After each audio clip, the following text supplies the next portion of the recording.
السلام علیکم۔ آج ہم بات کریں گے لنکوسپائرا انجیکشن کے بارے میں، جو کہ سیلمور کمپنی کا بنا ہوا ہے۔ اس کی اگر کمپوزیشن کی بات کریں تو اس کے اندر ہے اسپائرامائسین اور لنکومائسین۔ یہ خاص طور پر آپ استعمال کروا سکتے ہیں اپنے پرندوں کے اندر یا جانوروں کے اندر جہاں پر سانس سے ریلیٹڈ مسائل ہوں، یعنی کہ نزلہ، زکام، بخار، گلے کی خرکن، ریشہ، آنکھوں سے پانی آنا، ناک سے پانی آنا، چھینکیں آنا، اس کے ساتھ ساتھ آنکھوں کا ریشے کی وجہ سے جڑ جانا، بعض دفعہ آنکھیں سوج جاتی ہیں، آنکھوں کے اندر ریشہ بن جاتا ہے چربی نما سخت قسم کا۔ اس تمام قسم کے مسائل کے اندر آپ اس میڈیسن کا استعمال کروا سکتے ہیں، پرندوں کے اندر بھی اور جانوروں کے اندر بھی۔ نمونیا کے اوپر خاص طور پر استعمال کروا سکتے ہیں، بڑے جانوروں کے اندر آپ میسٹائٹس کے اوپر اور نمونیا،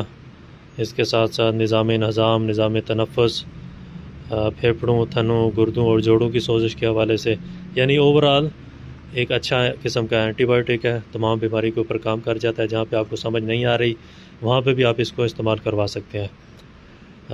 پرندہ آپ کا سست ہو کے کھڑا ہو جاتا ہے، خاص طور پر آگے موسم آ رہا ہے بارشوں کا، تو بارشوں کے موسم کے اندر نمی ہوتی ہے، نمی کی وجہ سے جو پرندوں کے اندر سانس کے متعلقہ یا آنکھوں کی پرابلم آتی ہے، اس کے اندر آپ خاص طور پر اس کو استعمال کروا سکتے ہیں۔ اس کو استعمال کروانے کا طریقہ اس طرح ہوگا کہ آپ بڑی مرغی کے لیے 2 سے 3 پوائنٹ، یعنی 1 cc والی سرنج کے 2 سے 3 پوائنٹ لگائیں گے بڑی مرغی کے لیے۔ بڑے مرغے کو آپ 3 پوائنٹ لگائیں، اسی طرح چھوٹے چوزوں کو 1 پوائنٹ سے لے کے 2 پوائنٹ تک لگا سکتے ہیں وزن کے حساب سے، یعنی آدھا کلو تک اگر آپ کا چوز ہے تو آپ 1 پوائنٹ لگائیں گے سینے میں، اسی طرح کلو کا چوز ہے تو آپ 2 پوائنٹ تک بھی لگا سکتے ہیں، کلو سے اوپر ہے